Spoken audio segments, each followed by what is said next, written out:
Krishna, Krishna Krishna, Hare Hare, Hare Rama, Rama Rama, Hare Hare, Hare Krishna.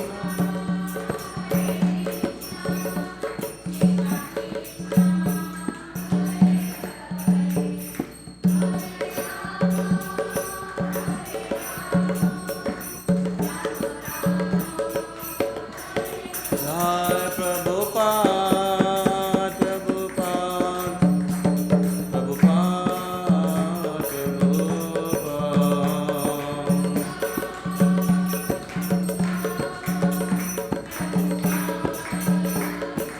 Nitai Gaur Hari Bol, Hari Bol, Hari Bol, Hari Bol.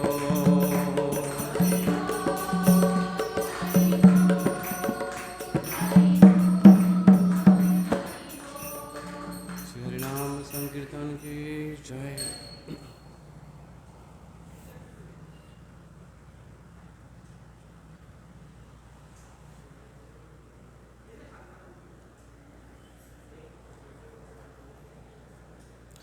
ओम नमो भगवते वासुदेवाय।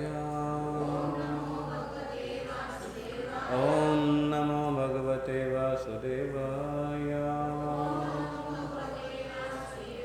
ओम नमो भगवते वासुदेवाय। ओम अज्ञानतिमिरान्धस्य ज्ञानाञ्जनशलाकया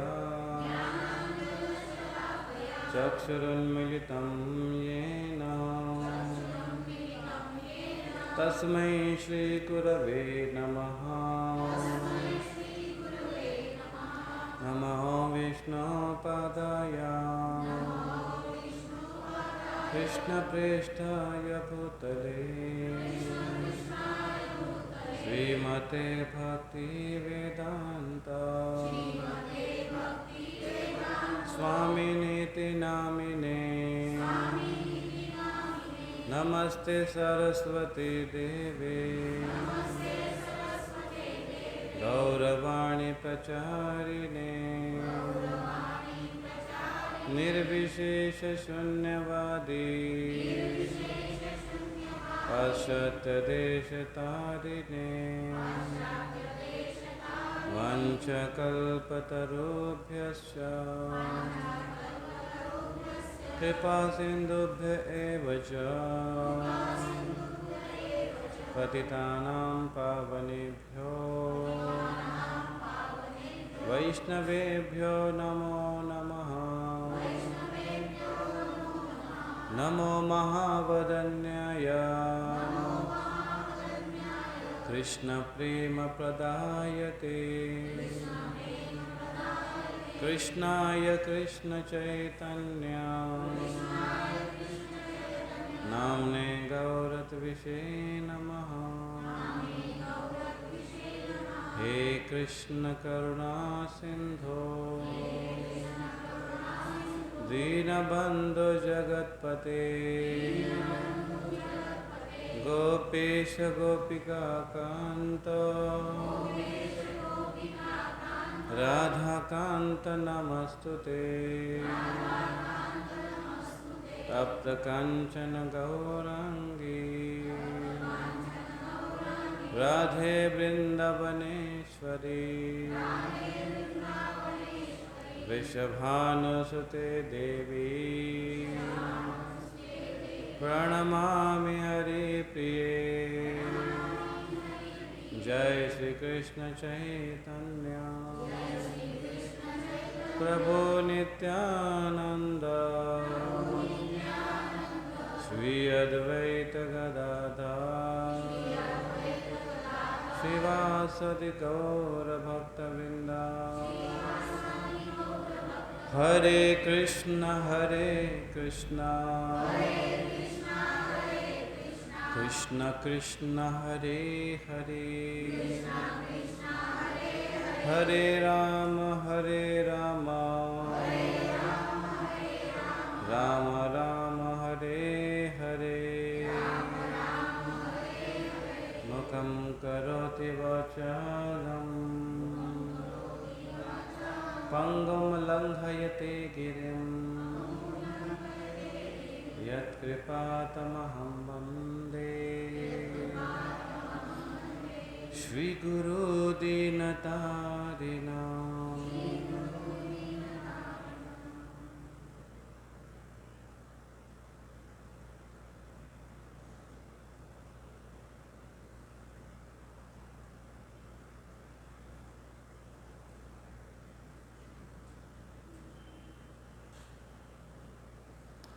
हरे कृष्णा।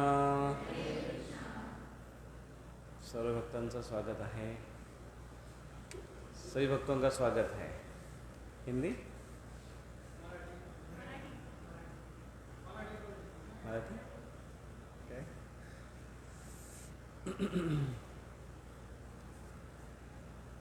तर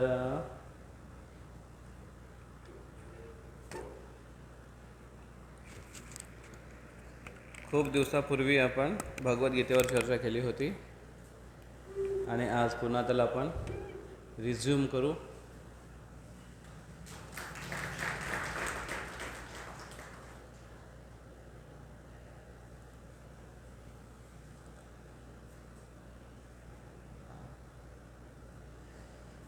तर थोडासा पूर्व इतिहास घेणं आवश्यक आहे। खूप दिवसाचा गॅप आहे म्हणून। कुठला अध्याय चालू आहे? अरे वा, माहिती आहे माताजींना। दुसरा अध्याय चालू आहे नाही? कुठला श्लोक चालू आहे? वाव, चौथा श्लोक चालू आहे। अजून सुरू केला नाही आपण। 3 श्लोकावर आपण चर्चा केली। चर्चा अशा पद्धतीने होती की पहिला अध्याय संपला जिथे अर्जुन आपले प्रश्न मांडतायत, आपले शंका मांडतायत। 5 कारणं आहेत युद्ध न करण्याची आणि कृष्ण त्याचे उत्तर द्यायला आता सुरुवात करतात। तर पहिल्या श्लोकामध्ये भगवान कृष्ण जेव्हा बोलतात तेव्हा अर्जुनाला थोडेसे ओरडतात 2 श्लोकामध्ये। क्लैबेमास्म गमपार्थ नेतु त्वयुपपद्यते शुद्रम हृदय दौर्बल्यम त्यक्त उत्तिष्ठ परंतप। हे परंतप, हे अर्जुन उठ, नपुसकतेची आस धरू नकोस, असं कृष्ण अर्जुनाला म्हणतायत। नपुसकता नको करू। आणि पुढच्या श्लोकामध्ये काय म्हणतात की अर्जुन तुझ्यामध्ये हा वीकनेस, दुर्बलता, हृदय दौर्बल्यम, वीकनेस ऑफ हार्ट, हृदय दुर्बलता कुठून आली तुझ्यामधून अर्जुन, असं त्यांना प्रश्न विचारतात। म्हणजे अर्जुनाकडून ती अपेक्षा नाही। जसं बरेचसे भक्त रेग्युलर सत्संगला येतात आणि रेग्युलर सत्संगी व्यक्ती तेव्हा जर गायब झाला, अचानक गॅप झाला आणि पुढच्या 2 सत्संग नंतर तिसरा सत्संग आला, त्याला प्रश्न विचारत की नाही, अरे प्रभूजी काय झालं अचानक, माताजी काय झालं, काय झालं, म्हणजे का नाही आल्या, का नाही आले, मग तसं रिझन काय आहे वगैरे वगैरे वगैरे, काहीतरी कारण असेल। विचारण्याचं कारण असं आहे की रेग्युलर भक्त आहे तुम्ही, अचानक काय झालं असं। म्हणजे अनएक्सपेक्टेड गोष्ट आहे, ती अपेक्षा नाही त्यांच्याकडून। जसं एखादा विद्यार्थी अपेक्षा आहे की चांगल्या मार्काने पास होईल पण फेल झाला, मग ते विचारलं अरे काय झालं अचानक, तुझे एवढे कमी मार्क्स, मग हा प्रश्न आहे। अर्जुन हा टॉपर विद्यार्थी आहे, सुपर डुपर टॉपर विद्यार्थी आहे। जेव्हा ते द्रोणाचार्यांच्या गुरुकुलमध्ये शिकत होते तर त्यांच्या बॅचचे सगळ्यात टॉपर विद्यार्थी अर्जुन आहे। अर्जुनाला कोणी कॉम्पिटिटर नव्हतं तिथे, सगळ्यात हुशार विद्यार्थी, 1 नंबर। आणि धर्मनिष्ठ, युद्धामध्ये प्रवीण, युद्ध करायला तयार झाला। युद्धासाठी त्याने एवढी शस्त्र अस्त्र गोळा केले आणि ते गोळा करण्यासाठी स्वर्गामध्ये पण जाऊन आला अर्जुन। म्हणजे अर्जुनाची पहुंच बघा कुठपर्यंत होती। आपली पहुंच इथपर्यंत जरी असेल इथे जामनेरमध्ये एक थोडासा मोठे कोणी ते अधिकारी, तर माणूस स्वतःला काय वाटतं त्याला की अरे मी एक फोन फिरवेन तर काय करून टाकेन, असं लोकांना वाटतं. अर्जुनाची पौस इंद्रापर्यंत होते आणि तिथून एवढे शस्त्र असं घेऊन आल्यानंतर सुसज्ज अवस्थेमध्ये आहे. आता अर्जुन म्हणतो की युद्ध नाही करणार. मग तेव्हा कृष्ण म्हणतात की अरे तुला काय झालं अचानक अर्जुन, तुझ्यामध्ये विकनेस आला कुठून, हृदयाचा विकनेस आला कुठून. विकनेस ऑफ हार्ट ही एक अशी गोष्ट आहे, हृदयाचं दौर्बल्यता अशी गोष्ट आहे की ती माणसाला पुढे जाऊ देत नाही आणि योग्य विचार करू देत नाही. त्याला म्हणतात बुद्धीचा व्हायरस. व्हायरस माहिती आहे ना, विषाणू येतो की नाही, कम्प्युटरला विषाणू खातो, तसा बुद्धीला पण विषाणू खातो. बुद्धीचे विषाणू कुठले आहेत माहिती आहे? प्रत्येकाचे आपापले एक विषाणू आहेत, व्हायरस आहेत. बुद्धीचा विषाणू आहे डाऊट्स, शंका.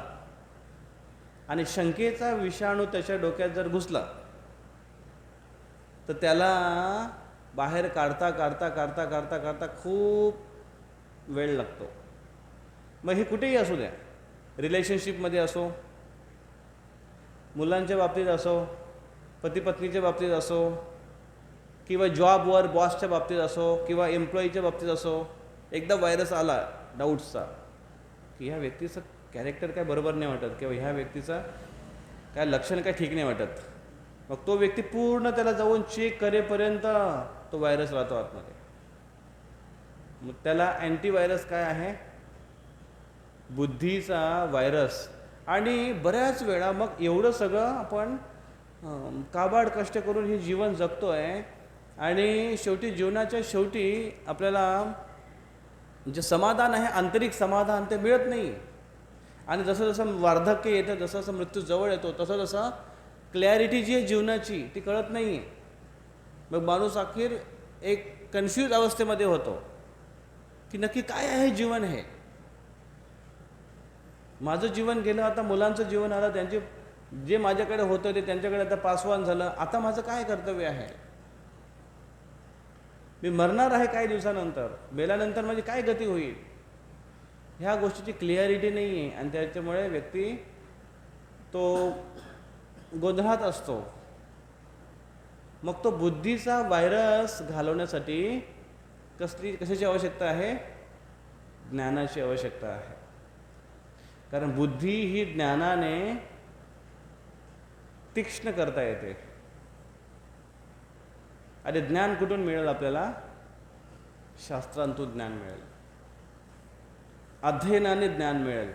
जे अध्ययन करू ते ज्ञान मिळेल. मग शास्त्र अध्ययन करू ते शास्त्राचं ज्ञान मिळेल. आणि बाकीचे कॉमिक्स वाचू, चांदोबा या फिर काहीतरी मॅगझिन किंवा काहीतरी नॉवेल्स, मग ते ज्ञान मिळेल आपल्याला. मग योग्य एक माझा मित्र होता, आहे अजून, तो आम्ही सोबत जायचो. तर तो एवढा टेन्शनमध्ये राहायचा, तो काय काय नॉवेल्स वाचायचा, कादंबऱ्या काय काय वाचायचा, आणि तो मला येऊन भेटायचा आणि माझं डोकं खायचा की हे बघ ना, हे असं कसं काय झालं. ही जी काय काय नाव सांगायचं त्या कॅरेक्टरचं, ही अशी आहे, तिने म्हणे याच्यासोबत असं असं केलं, तो व्यक्ती एवढा चांगला आहे, एवढं तिला मदत करायचा, तरी पण ती अशी कशी काय वागते, ती अशी वागूच का शिकते. म्हटलं काय बाबा तू काय काय काय चालतं काय तुझं डोक्यात. ते म्हणजे हे बघ, ही कादंबरी वाचतो मी, याच्यामध्ये म्हणे असं घडलं, हे असं घडलं, मग हे असं कसं केलं त्याने. म्हटलं अरे कादंबरी येते, तिला एवढं सिरियसली का बरं घेते.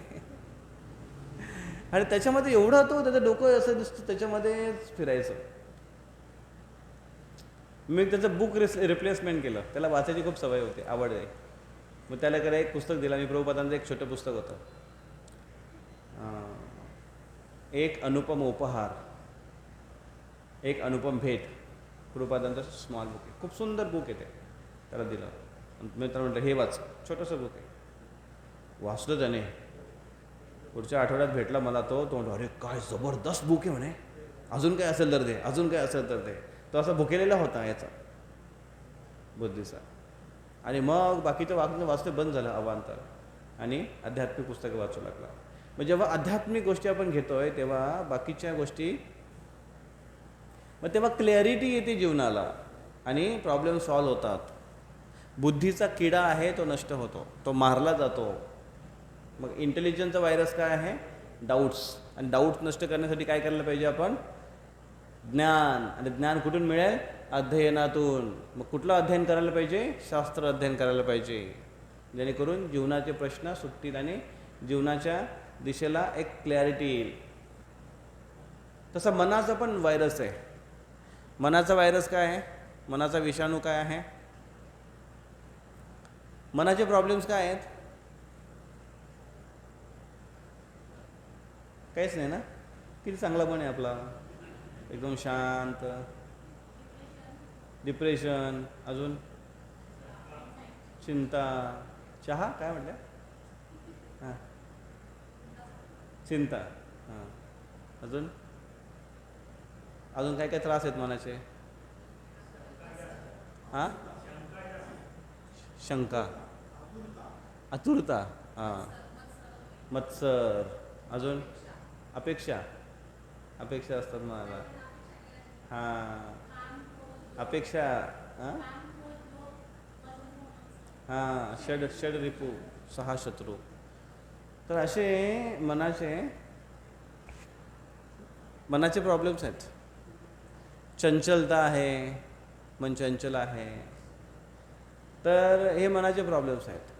मग मनाला एकाग्र कसं करता येईल किंवा मनाचे प्रॉब्लेम कसे सॉल्व्ह करता येईल? मन त्रायते इति मंत्र. मनाला त्रायते, वाचवतो. मंत्र त्याला वाचवतो. कुठला मंत्र? भगवंताच्या नावाचा मंत्र. हरे कृष्णा कृष्णा कृष्णा हरे हरे, हरे राम राम राम हरे हरे. भगवंताचं नामस्मरण केल्याने मनाचे प्रॉब्लेम सॉल्व्ह होतात. मग मनाचा व्हायरस आहे चंचलता, असमाधानी, त्याचे काम, क्रोध, लोभ हे त्याची समस्या आहे. त्याला तारण्यासाठी काय करतात? त्याला अँटीव्हायरस काय आहे? मंत्र, नाम मंत्र जप करणं. बुद्धीचा व्हायरस झाला, मनाचा व्हायरस झाला.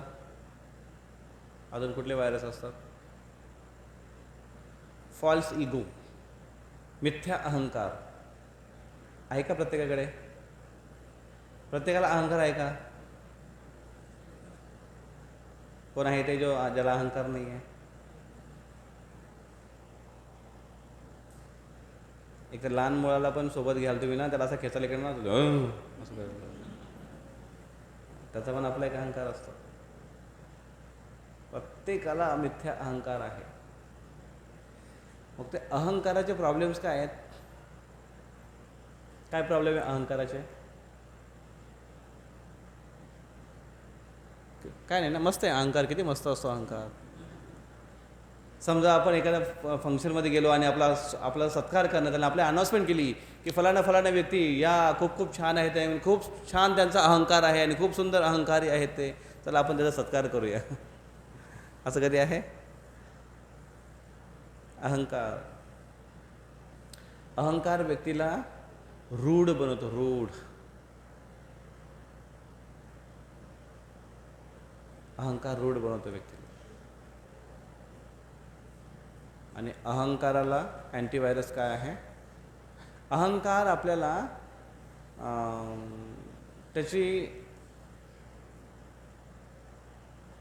तो नम्र नाही राहू देत. अहंकारी बनवतो तो. कुठली गोष्ट स्वीकार नाही करू शकत तो लवकर. रिसेप्टेबल नसतो तो अहंकारी व्यक्ती. आणि त्याच्यामुळे त्याच्यासाठी रेमेडी काय आहे? उपाय काय आहे? वैष्णवांचा संघ हा अहंकारावर सगळ्यात मोठा रामबाण उपाय आहे. वैष्णवांच्या संघात जर आलो आपण तर अहंकार आपला नष्ट होतो. भक्तांच्या संघामध्ये एवढी शक्ती आहे. तर अशा पद्धतीने इंद्रिय जे आपले आहेत प्रत्येकाचा आपापला एक विषाणू आहे आणि त्याला अँटीव्हायरस कुठल्या प्रकारचा असतो त्याच्यावर पण चर्चा केली. तर अर्जुनाला कृष्ण विचारतायत की तुझ्यामध्ये हा व्हायरस आला कुठून अर्जुन, तुझ्या कोणी अपेक्षा नव्हती, हृदयाचा. मग हृदयामध्ये विषाणू कुठून येईल? हृदय विदीर्ण, कारण हृदयामध्ये ही मोह जडलेला आहे अर्जुनाचा आपल्या नातेवाईकांप्रती. आणि म्हणून कृष्णाने अशा पद्धतीने विचारलं. मग विचारल्यानंतर अर्जुन आता सांगायला सुरुवात करतात आजचा श्लोक. 4थ्या श्लोकामध्ये सर्वांनी मागे म्हणा. अर्जुन उवाच कथं भीष्ममहं संख्ये द्रोणं च मधुसूदन ईशुभिः प्रतियोत्स्यामि पूजार्हा वरिसूदन. अर्जुन उवाच कथं भीष्ममहं संख्ये द्रोणं च मधुसूदन ईशुभिः प्रतियोत्स्यामि पूजार्हा वरिसूदन. अर्जुन उवाच कथं भीष्ममहं संख्ये द्रोणं च मधुसूदन ईशुभिः प्रतियोत्स्यामि पूजार्हा वरिसूदन. मग इथे अर्जुन आता म्हणाले, अर्जुन उवाच कथं भीष्ममहं संख्ये द्रोणं च मधुसूदन ईशुभिः प्रतियोत्स्यामि पूजार्हाव. पूजा करण्या योग्य आहेत हे कोण? आपले गुरुजन. गुरुजनांची पूजा करायला पाहिजे. गुरुजनांवर बाण कसं चालवणार? हा एक अर्थ आहे साधा साधा. प्रतियोत्स्यामि, त्यांच्या प्रती, त्यांनी जरी आपल्यावर आक्रमण केलं तरी आपण त्यांना उलट उत्तर कसं दिलं पाहिजे? आपल्या वैदिक सभ्यतेमध्ये आपल्यापेक्षा श्रेष्ठ वरिष्ठ जे असतात त्यांनी वाद जरी घातला तरी लहानांनी वाद घालू नये, असा एक शिष्टाचार आहे की नाही? आपण मुलांना शिकवतो की नाही? 2 मोठे बोलत असताना लहानांनी मध्ये तोंड घालू नये असं बोलत शिकवतो की नाही मुलांना आपण? तर तसं वरिष्ठ जरी आपल्याला ओरडत असतील तरी पण आपण शांत उलट उत्तर देऊ नये. जरी वरिष्ठ चुकत असतील तरी छोट्याने तोंड आपलं मध्ये घालू नये. असा एक एटिकेट आहे, असा एक नियम आहे आणि ते आवश्यक आहे. का? त्याच्याने रिलेशनशिप मेंटेन केली जाते.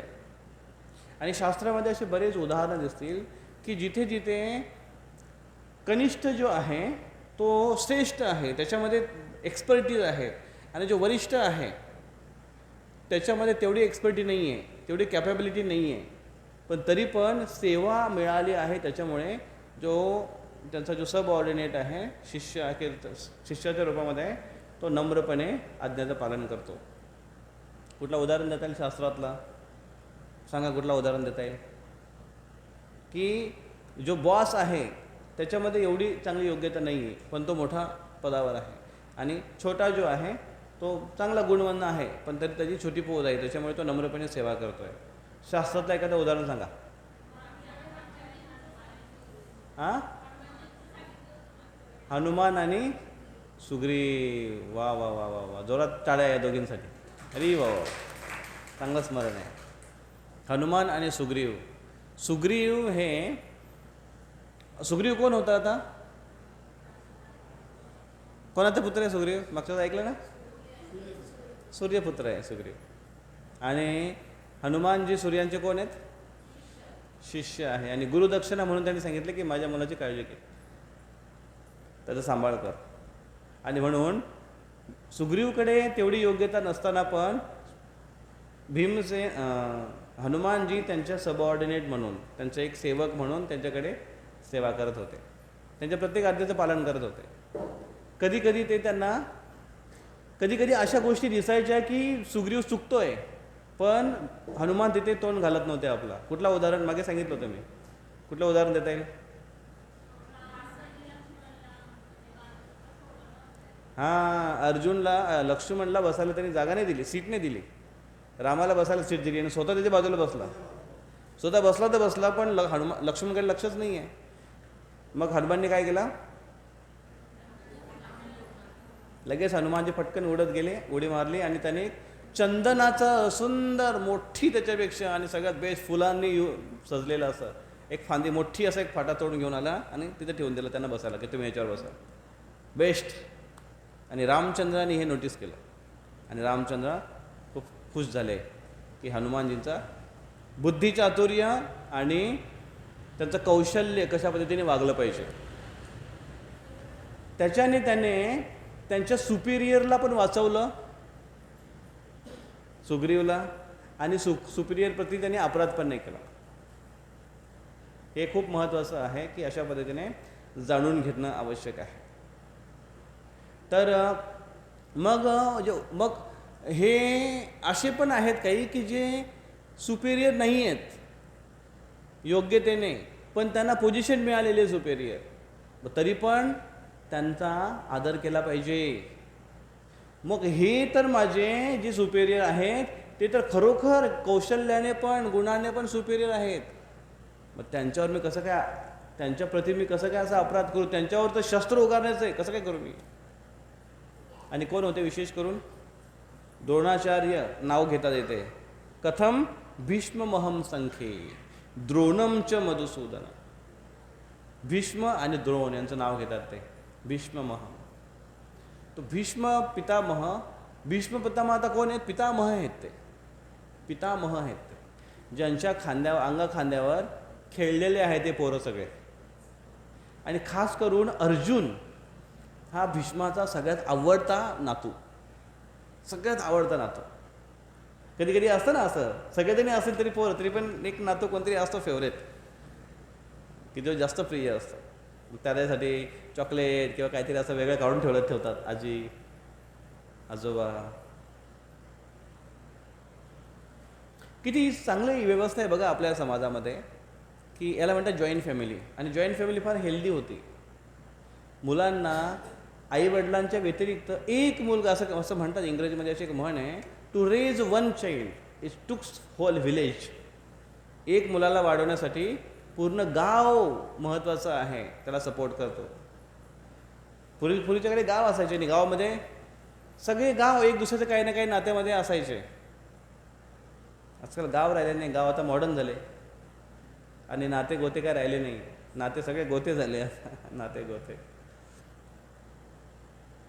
म्हणून गावामध्ये मुलं आणि मुली नातू हे सगळे सेफ राहायचे. का माहिती आहे का, कारण सगळेजण लक्ष ठेवायचे. एक मुलगा असो एक मुलगी असो जेव्हा गावात फिरते, कोणासोबत जाते, गावातल्या लोकांचं लक्ष असतं आणि तिला पण माहिती आहे की कोण ना कोण मला तरी टोकणारच आहे. आणि तेवढा त्यांचा अधिकार असायचा, पण तेव्हाचे पालक तेवढे फ्लेक्झिबल पण राहायचे, तेवढे उदार पण राहायचे. जर या गावातली या कोपऱ्यातली मुलगी जर तिकडच्या कोपऱ्यामध्ये कोणाच्या मुलासोबत जर फिरत असेल तर तिकडचे लोक लगेच तिला म्हणतील, हे कुठे फिरते का तू, कोणाची मुलगी. मग ती सांगते याची मुलगी, इकडे कुठे फिरते, लावू का फोन पप्पाला तुझ्या. तुला नाही नाही काका अंकल सॉरी मी चालली घरी, लगेच ती घरी निघून येते. पूर्वीच्या काळी असायचा. आणि त्या लोकांना तेवढा अधिकार पण असायचा की तो एक ठेवून पण देईल तिच्या, चल जा घरी. आणि ती चुपचाप घरी जायची आणि तिच्या वडिलांना सांगायची, वडील मग अजून रागावायचे आणि अजून फटके मारायचे. आता उलटं होतं. आता वडिलांना किंवा आईला जर काय सांगितलं त्याच्या मुलांबद्दल की त्या मुलाला त्या व्यक्तीने हात लावला काय, नुसतं बोलला जरी असेल तरी तो, माझ्या मुलाला कसा बोललास तू, कोर्ट केस, माझ्या मुलाला कसं काय बोललास तू. आता भुसावळला बऱ्याच वेळा अशा गोष्टी घडतात. आमचं मंदिर आहे, मंदिरामध्ये एक मुलगा यायचा आणि तो फारच म्हणजे एकदम काय म्हणतात त्याला पर मस्तीखोर एकदम मुलगा, तो खूप मस्ती करायचा तो. आणि तो बसायचा, पण मस्ती तर मस्ती आणि विचित्रपणा पण खूप करायचा तो. आणि त्याच्यामुळे त्याला एकदा दोनदा मंदिरातले भक्त त्याला ओरडले. एकदा तो एवढा मस्ती करत होता आणि मस्ती करता करता रोडवर फिरायचा. आणि आपलं मंदिर जे आहे भुसावळचं ते रोडच्या कडेला आहे आणि तिथून गाड्या सुसाट जातात. आणि त्याला एक दिवशी एकाने दिला ठेवून त्याच्या. तो गेला घरी आणि घरी गेल्यानं आईला सांगायला लागला की मला तिथे मंदिरात मारलं असं तसं. लगेच त्याची आई मुलाला घेऊन मंदिरात, माझ्या मुलाला तुम्ही कसं काय मारलं, तुम्ही असं ना तसं हे ते काय काय सांगायला लागले. मग तेव्हा ते भक्त येऊन त्यांना सांगायला लागले की तो इथे मस्ती करतोय आणि बाहेर रोडवर असा फिरतोय, इथे गाड्या एवढ्या चालतात, जर ॲक्सिडेंट झाला, काय झाला, मेला, कोण जबाबदार आहे? आणि तो एकटा तर नाही फिरत, तो बाकीच्या मुलांना पण घेऊन येतो, कोण जबाबदारी घेईल? मग तेव्हा आईला भीती वाटली, अरे काय झालं मग? नाही तुम्ही चांगलं करता. नाही नाही नाही प्रभूजी तुम्ही करा करा. हे करा नाही, तुम्ही हे अगोदर विचारायला पाहिजे होतं मंदिरामध्ये की प्रभूजी हा असं असं म्हणतोय की काय झालं होतं. तू डायरेक्ट कंप्लेंट घेऊन येते मंदिरामध्ये. मग असं एकदा नाही, असं दोनदा तीनदा झालं. मग त्याच्यानंतर त्या मुलाला मंदिरातून बॅन केलं की याच्यापुढे हा मंदिर, हा मुलगा आणि याची फॅमिली मंदिरात नाही यायची. ऑफिशियली त्यांना बॅन करून टाकलं, तर येत नाही आता मंदिरामध्ये.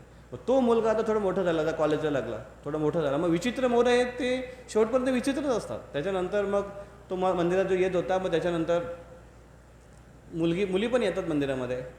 मग ते त्यांचा आपापसामध्ये त्यांचे कॉन्टॅक्ट वगैरे वाढायला लागले, मुलींचे. नंतर बाकीच्या मुलांनी आम्हाला सांगितलं की असं असं याच्या गोष्टी आहेत. म्हटलं बरं झालं, याला बंद केलं.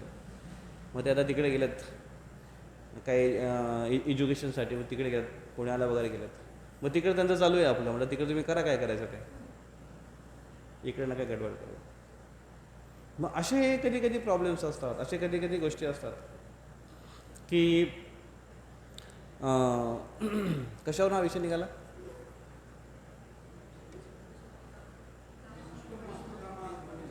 नाही नातू, जॉईंट फॅमिली, की त्या काळची किती हेल्दी होती, की प्रोटेक्टिव्ह होती. हेल्दी आणि प्रोटेक्टिव्ह होती, की काय जरी झालं आणि समोरचा व्यक्ती त्याला अधिकाराने त्याला बजावायचा आणि मुलगा पण घाबरायचा.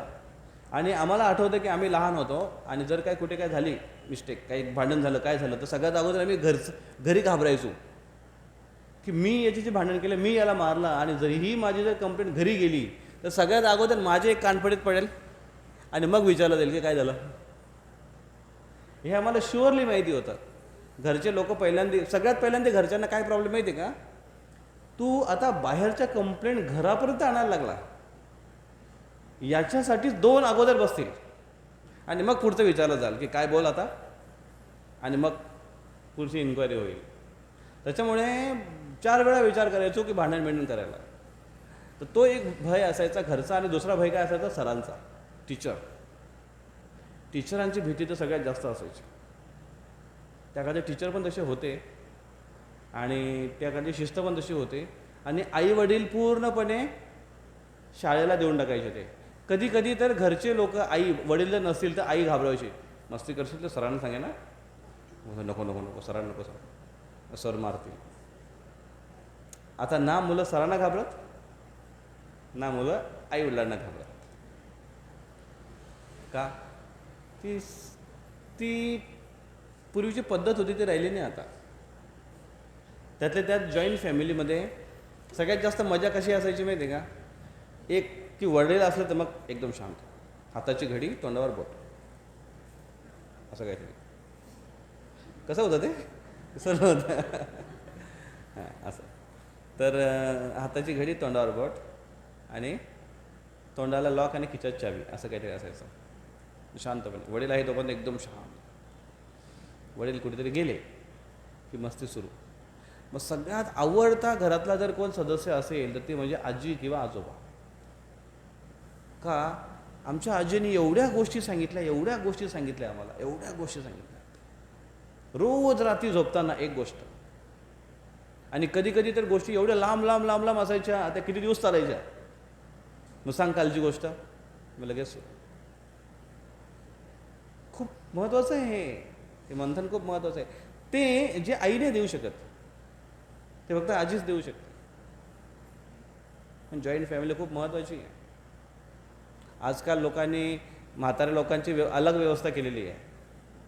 त्यांच्यासाठी नवीन आश्रम काढला आहे. भगवान कृष्णाने 4च आश्रम सांगितले: ब्रह्मचर्य, गृहस्थ, वानप्रस्थ, संन्यास. आपल्या लोकांनी 5वा आश्रम तयार केला आहे, वृद्धाश्रम. किती हुशार, भगवंतांपैकी जास्त हुशार झाले ना ते. नवीन आश्रम. तर त्याच्यामुळे अर्जुन ज्या पद्धतीने वावरले होते, घरात खेळले होते, जो त्यांचा लळा लागला होता भीष्मांशी, हा खूप जास्त होता. आणि म्हणून अर्जुनाला जास्त आठवत होतं ते. आणि एक तर अर्जुनाचं जास्त अटॅचमेंट भीष्मांशी होतं. भीष्मांचा सगळ्यात आवडता नातू अर्जुन होता. आणि दोघे पण मार्शल आर्टमध्ये धनुष्य विद्येमध्ये एक्सपर्ट होते आणि दोघा एक दुसऱ्यासमोर शत्रूच्या रूपामध्ये उभे राहणार होते. म्हणजे ठीक आहे, कमीत कमी जर भीमसेन समोर जर भीष्मा पितामह असेल तर तरी अर्जुनला काही एवढं वाटलं नसतं, भीम बघून गेल ते. पण अर्जुनच सगळ्यात जवळचा आणि अर्जुन त्याच्यासमोर उभा आहे. नॅचरल आहे फील होणं. कधी कधी असं धर्मसंकट होतं जीवनामध्ये. आणि मग इथे हा क्वेश्चन आहे की पूजार्हव अरिसूदन, की ते पूजाचे योग्य आहेत कृष्ण, त्यांच्यावर मी कसं काय शस्त्र उगारू. तर आता इथे काही काही गोष्टी आहेत बघा. अनार्य आणि क्लैब्यम. मागच्या श्लोकामध्ये कृष्ण अर्जुनाला काय म्हटले होते? अनआर्य, तुम्ही आर्य नाही अर्जुन तू. आर्य म्हणजे कोण? जो बुद्धिमान आहे, जो वैदिक पद्धती या शास्त्र यांचं जो पालन करणार आहे आणि जो एटिकेट नियमावली हे जाणतो, वैष्णव आचरण हे जाणतो, तो आर्य आहे. आणि नियमानुसार वागतो, तो आर्य आहे. इथे अर्जुन म्हणतात की अर्जुनाचा एक प्रकारचा हा एक कृष्णांना एक काय म्हणतात त्याला, एक प्रतिवाक्य असं आहे की एक आर्ग्युमेंट आहे एक प्रकारचं. अर्जुनाचं एक आर्ग्युमेंट आहे कृष्णांसाठी की तुम्ही मला अनार्य म्हटलेलं आहे किंवा अक्लैब्य म्हटलेले आहे, पण मी अनार्य नाही आहे का? मी एटिकेट जाणतोय, मी सिद्धांत जाणतोय. आणि एक सिद्धांत हा आहे की वरिष्ठांचा मान ठेवलं पाहिजे, वरिष्ठांना आदर केला पाहिजे. वरिष्ठांचा आदर कसा केला जातो?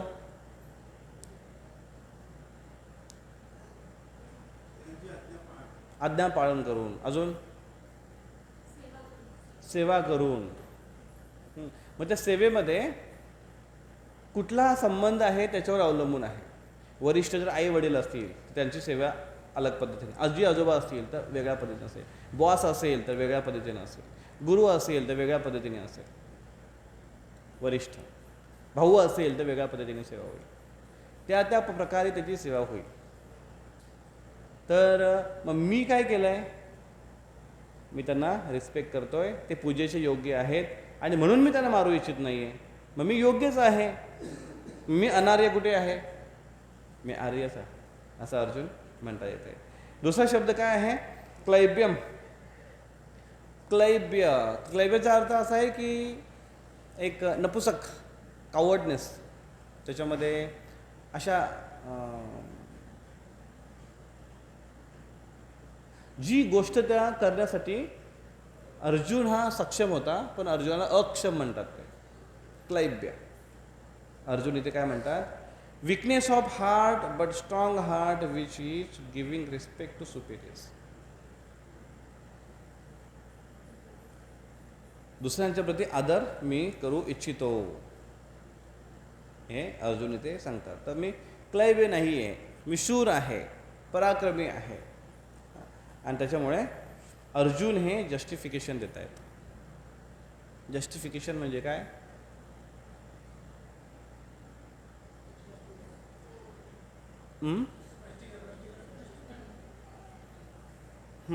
स्पष्टीकरण. पण इथे जस्टिफिकेशन म्हणजे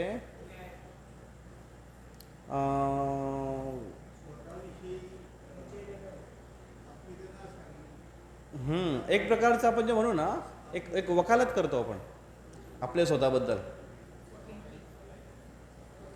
वकीलगिरी या अर्थाने तो शब्द त्याबद्दल जस्टिफिकेशन करतो, स्वतःबद्दल जस्टिफिकेशन करतो. मी असं नाही. आता बघा इथे तुम्हाला एक गोष्ट लक्षात येईल की अर्जुन म्हणतो की मी अनार्य नाही आहे, मी पूजार्हव अरिसूदन. हे अरिसूदन, अरी म्हणजे शत्रू, शत्रूचा नाश करणारे हे कृष्ण. आणि अजून एक नाव आलं कृष्णाचं. काय नाव आलेलं आहे? मधुसूदन. हे मधुसूदन, मधु नावाचे, मधु आणि कैटभ नावाचे 2 असुर होते आणि यांचा भगवान कृष्णाने वध केला होता. आणि त्याच्यामुळे हे मधुसूदन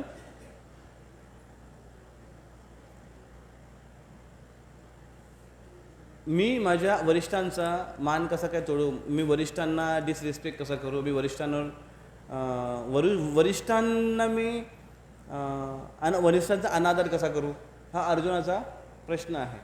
पण हा प्रश्न अर्जुन वरिष्ठांचा मी डिसरिस्पेक्ट कसा करू, हे एका वरिष्ठांचा मी डिसरिस्पेक्ट कसा करू हे सांगताना दुसऱ्या वरिष्ठाचा ते अनादर करताय. कारण कृष्ण हे कोण आहे? भगवान आहे. कृष्ण पूर्ण पुरुषोत्तम भगवान आहे. आता भलेही अर्जुनाचा सारथी असेल किंवा अर्जुनाचा मित्र या रूपामध्ये असेल, पण कृष्ण भगवान आहे. आणि अर्जुन आता नातेवाईकांचा जो एखादा व्यक्ती आहे, नातेवाईकांमध्ये जो श्रेष्ठ आहे, त्या व्यक्तीचा मान ठेवण्यासाठी जो सगळ्यांचं श्रेष्ठ आहे भगवान, त्यांना आर्ग्युमेंट करताय. लक्षात आलं का तुमचं पॉईंट? मग एकंदरीत अर्जुनाचा जो पर्पज आहे रिस्पेक्ट करण्याचा, हा रिस्पेक्ट करण्याचा हा सॉल्व होतच नाही. लक्षात? अर्जुन जे म्हणतात की मी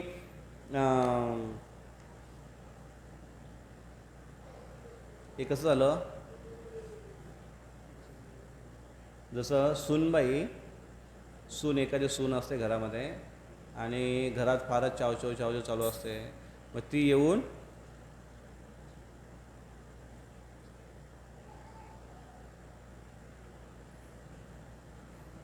नवऱ्याजवळ तिची कंप्लेंट करते सासूची, की ती अशी, ती तशी, ती ही मला एवढा त्रास देते आणि असं काम करायला लावते आणि असं बोलते आणि हे ते ममकं डमकं खूप काय अशी बोलते ती. कोणासमोर? नवऱ्यासमोर.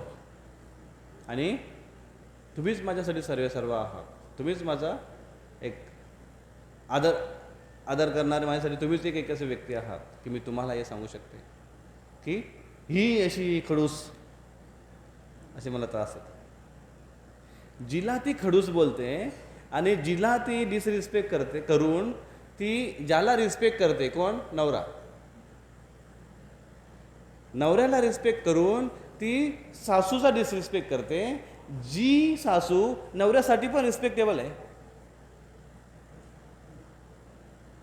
म्हणजे एकंदरीत तिचा जो अनादर आहे तो सासूचा अनादर वास्तविक मुलाचा अनादर सारखाच आहे.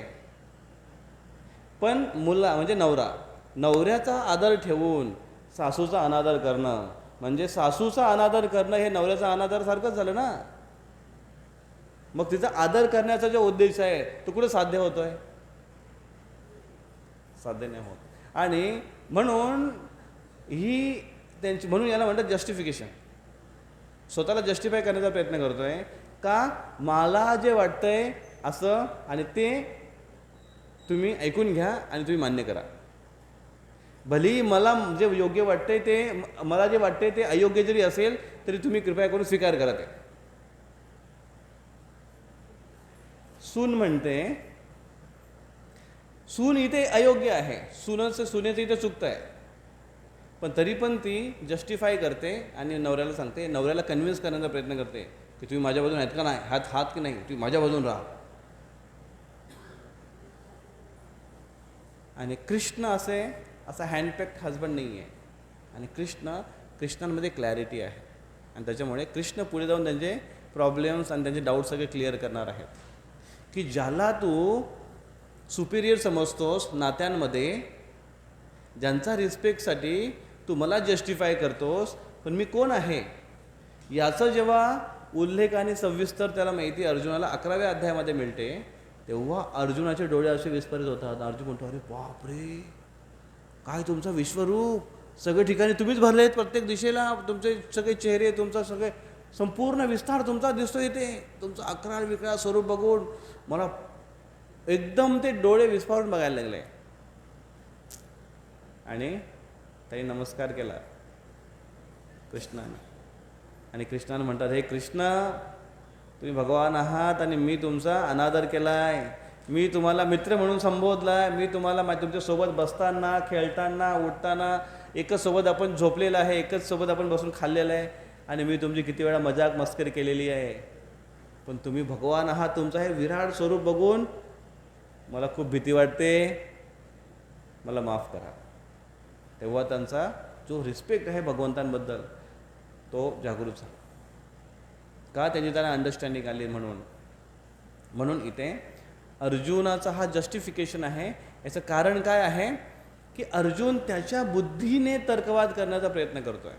खूप वेळा काय होतो, आपण आपल्या बुद्धीने तर्कवाद करण्याचा प्रयत्न करतोय आणि आपल्या बुद्धीने असं वाटते की हे बरोबर आहे, मी सांगतो हेच योग्य आहे, हे आपली बुद्धी आपल्याला कन्व्हिन्स करते. पण वास्तविकता तशी नसू पण शकते बऱ्याच वेळा.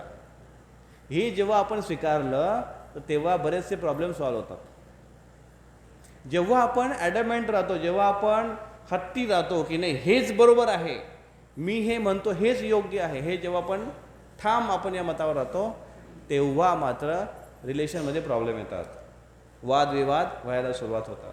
आणि म्हणून फ्लेक्झिबिलिटी ही खूप महत्त्वाची आहे रिलेशनशिपमध्ये. Basically Arjuna is illusion.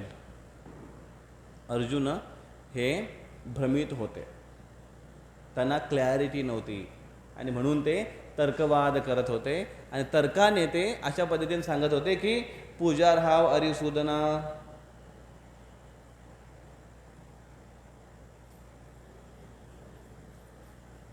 पूजनीय आहेत ते माझ्यासाठी.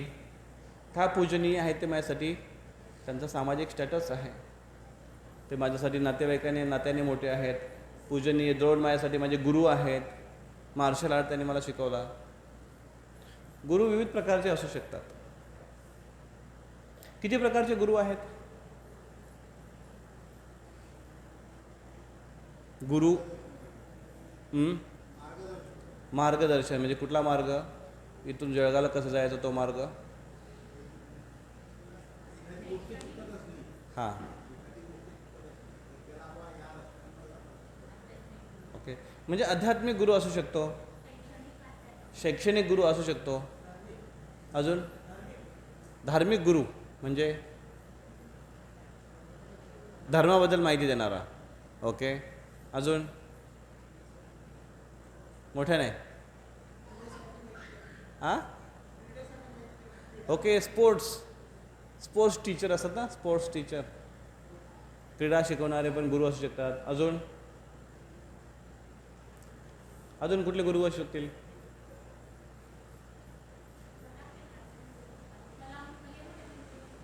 कला, चित्रकला, संगीत. यस, बुद्धीचा विकास करणारे गुरु. अच्छा, कसं करतील लोक बुद्धीचा विकास?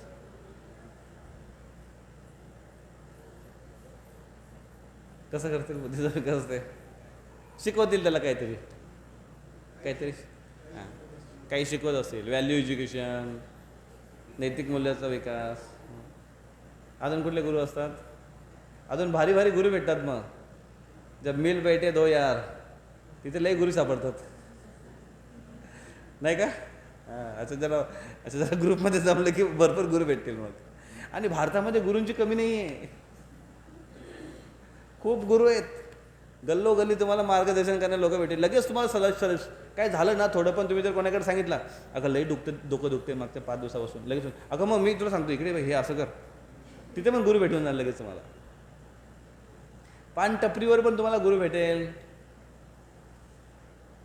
किराणा दुकानामध्ये गुरु भेटेल, खूप गुरु भेटतील मार्गदर्शन करणारे.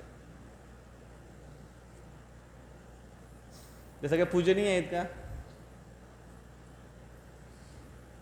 आणि एक मराठीमध्ये म्हण आहे, गरजवंताला अक्कल नसते. खरं आहे का ते?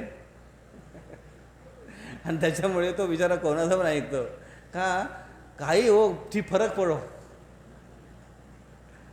असं होतं. खूप वेळा होतं असं. आणि खरोखर तो एवढा बेजार होतो ना, त्याला वाटतं की इथून होईल, याच्याने काहीतरी होईल, त्याच्याने काहीतरी होईल, त्याच्याने काहीतरी होईल. आणि म्हणून तो गुरु स्वीकारत जातो. तो गुरुचे प्रकार खूप आहेत. पण मग अरे आई वडील गुरु असतात हे कोणी सांगितलं नाही? आई वडील हे पहिले गुरु आहेत ना मुलाचे.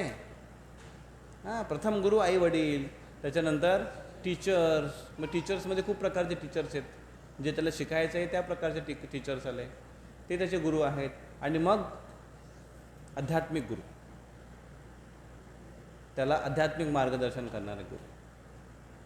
शिवाय हे जगत त्याला गुरुसारखे आहेत.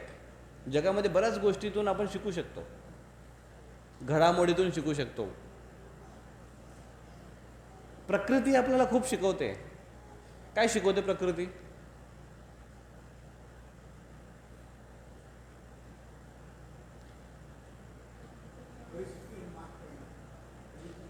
परिस्थितीवर मात करण्याची शिकवते. अजून निस्वार्थपणे देणे. ओके, निस्वार्थपणे देणे प्रकृती जशी देते. अजून नियमानुसार चालणे, जसं प्रकृती नियमाने चालते. वा, good. University the world is like a university,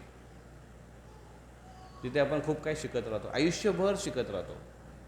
आणि स्वामी विवेकानंद म्हणतात की ज्याची शिक्षण घेण्याची उमेद गेली तो म्हातारा. असा मी एक सुविचार वाचला होता एका शाळेमध्ये. आणि ज्याला खरोखर काही शिकावंसं वाटत नाही आता आयुष्यामध्ये, समजा हा म्हातारा आहे, मग तो म्हातारा तरुण पण असू शकतो, तो म्हातारा मुलगा पण असू शकतो, किंवा तो म्हातारा पण असू शकतो.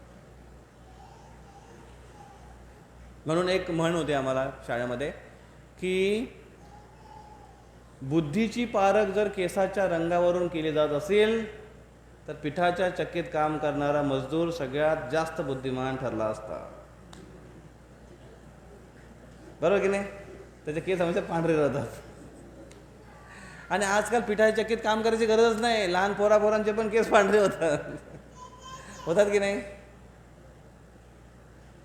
मग काही आपले प्रभूजींसारखे काही आहेत जे खरोखर अनुभवाने केस पांढरे आहेत, असं नाही पिठाच्या चक्कीमध्ये. पण महत्त्वाची गोष्ट आहे शिकणं, शिकत राहणं आणि प्रत्येक गोष्टीतून काही ना काही शिकणं.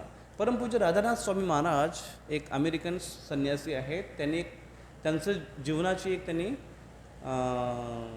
काय म्हणतात त्याला, बायोग्राफी,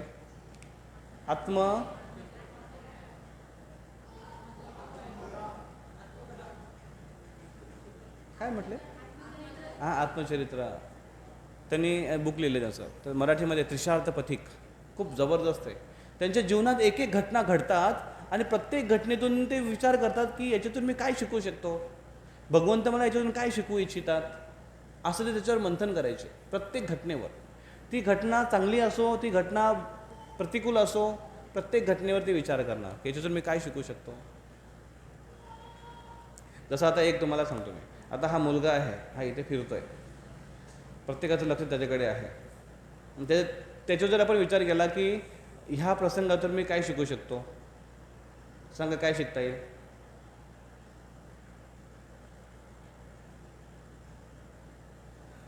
एक गोष्ट शिकता येईल की तो इकडे फिरतोय आणि त्या फिरण्याने मन विचलित, माझं लक्ष विचलित होतं, मी लक्ष विचलित करू नये, हे मला यातून शिकायला मिळालं. आणि पुढच्या जर तो फिरला तरी माझं लक्ष मी घालू देणार नाही, आहे ना? शिकण्यासारखे. चला मग आता शिकूया आपण ते. प्रत्येक गोष्टीतून काही ना काही शिकण्यासारखं आहे.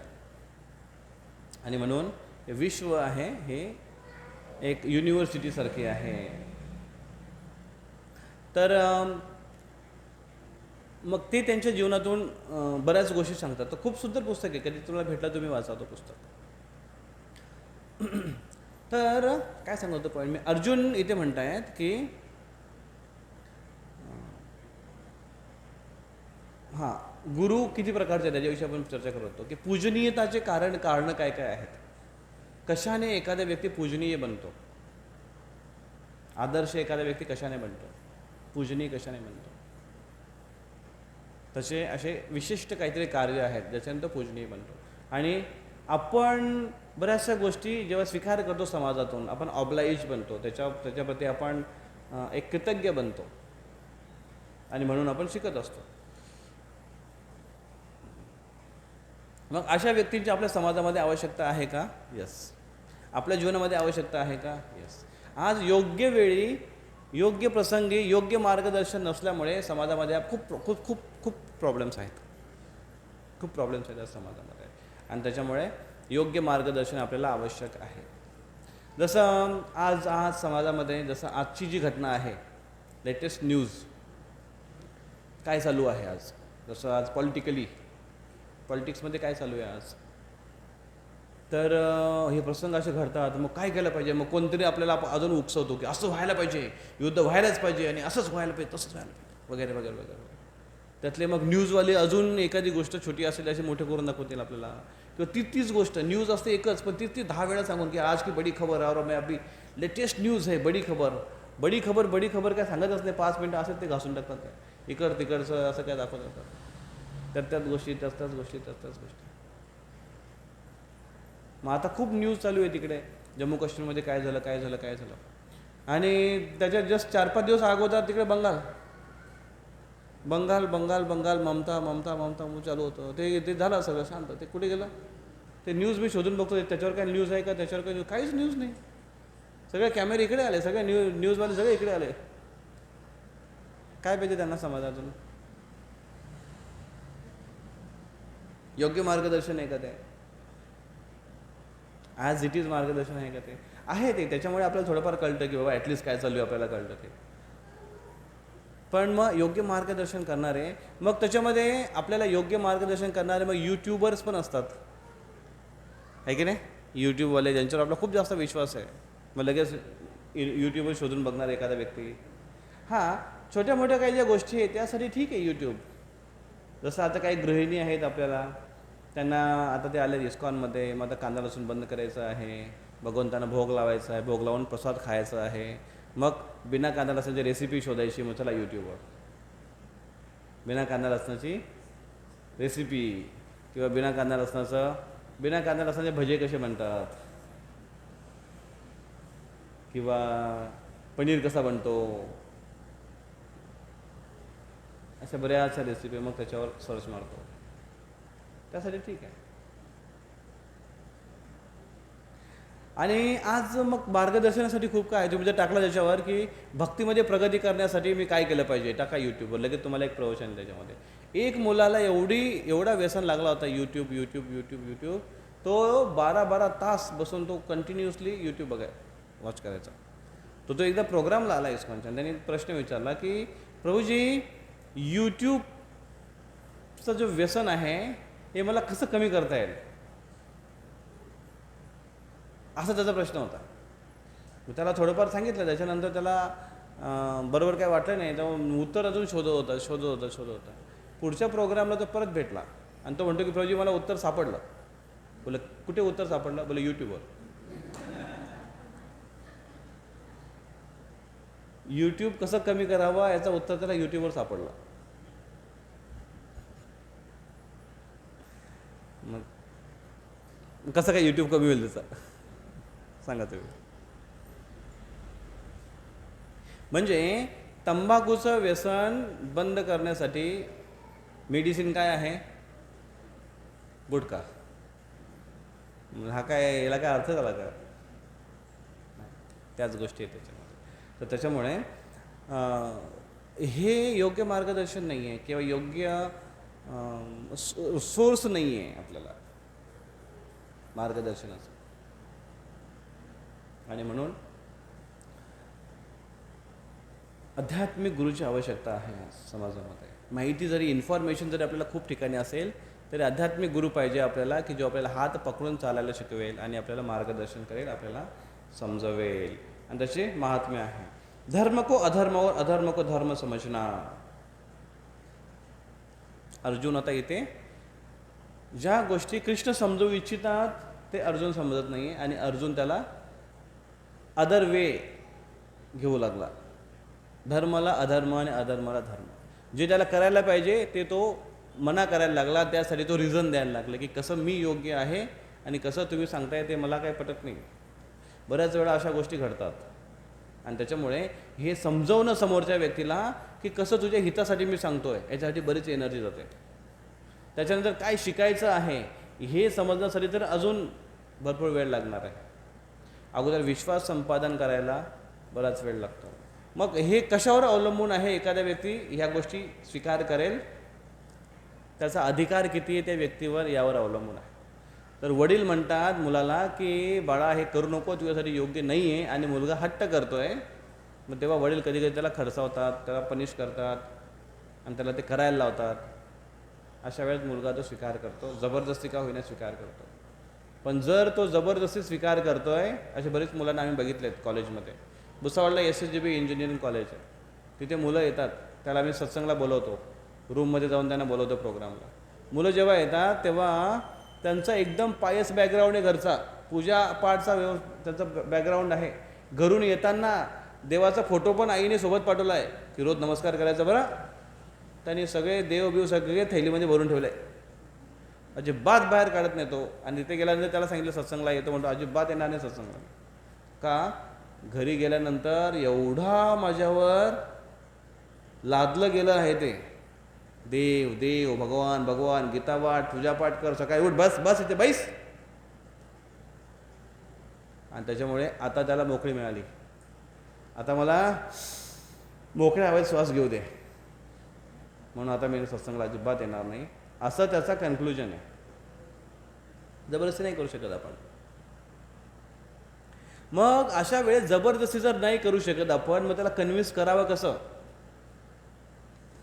त्या मुलाला योग्य गोष्टीची जाणीव करून द्यावी कशी, की याच्यात तुझं भलं आहे बाळा.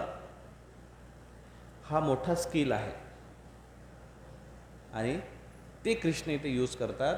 आणि कृष्ण अर्जुनाला अशा पद्धतीने आता सांगतील पुढे की ती स्किल जर आपण आपल्या जीवनामध्ये जर घेतली तर व्यक्ती खूप चांगल्या पद्धतीने पॅरेंटिंग करू शकतो. मुलांचं संगोपन, त्यांना कुठल्या वेळी योग्य वेळी योग्य त्यांना मार्गदर्शन देऊन त्यांना आपलंसं पण केलं पाहिजे आणि त्यांना धाक पण राहायला पाहिजे. आदरयुक्त भीती ज्याला आपण म्हणतो, या दोन्ही गोष्टी मेंटेन कशा राहायला पाहिजेत हे कृष्ण अर्जुनाला खूप सुपर वे समजावून सांगतात. आणि याच्यासाठी आपण भगवद्गीतेची शिकवण जीवनामध्ये घेणं खूप जास्त महत्त्वाचं आहे. चला, योग्य पद्धतीने समजून घेणं महत्त्वाचं आहे. तर इन शॉर्ट आपण काय चर्चा केली याच्यावर. या श्लोकाचा एक अर्थ काय इथं बघितला की अर्जुन कृष्णांना प्रश्न विचारतात, कथम, सांगा बरं कसं काय, कथम भीष्ममहम संख्ये योन द्रोणमच्या मधुसूदना ईशुभी प्रतियोत्सामी पूजार्हा अरिसूदना. जे माझ्यासाठी पूजाचे योग्य आहे त्यांच्या मी प्रतिवार कसा करू. कोण आहेत? भीम, द्रोणाचार्य आणि भीष्मसारखे प्रतिवार कसा करू. आणि अर्जुन इथे एक प्रकारचं जस्टिफिकेशन करतात की तुम्ही मला जे अनार्य म्हटलेलं आहेत ते ॲक्च्युली मी जाणतोय योग्य पद्धती काय आहे, तर मी त्याच्यामुळे त्यांच्यावर पलटवार कसा करू. इनडायरेक्टली अर्जुन कृष्णांना हे सांगतात की तुमचे पूजनीय जे आहेत, कोण? सांदीपनी ऋषी, तुम्ही त्यांच्यावर वार कराल का? नाही करणार ना. मग मला कसं सांगता वार करायला? डायरेक्ट बोलू नाही शकत. मग अप्रत्यक्ष की माझे ते गुरुवर्य आहेत, मग त्यांच्यावर कसं काय वार करू. म्हणजे तुमचे आहे तुम्ही कराल का? नाही करणार ना. मग मला कसं काय सांगता तुम्ही? इनडायरेक्टली अर्जुन अशा पद्धतीने कृष्णाला सांगतात. आणि कृष्ण फार सुपर सेन्सिटिव्ह आहेत आणि कृष्णाला माहिती आहे, आणि म्हणून कृष्ण त्याचं पुढच्या श्लोकामध्ये उत्तर देतील. ते बघू आपण पुढच्या सेशनमध्ये, पुढच्या रविवारी. नंतर श्रीमद भगवद्गीता की जय, शिल प्रभुपाद की जय, ताई गौर प्रेमानंदे हरी हरी. हरे कृष्णा. कोणाचा काय प्रश्न आहे? समजलं सगळ्यांना?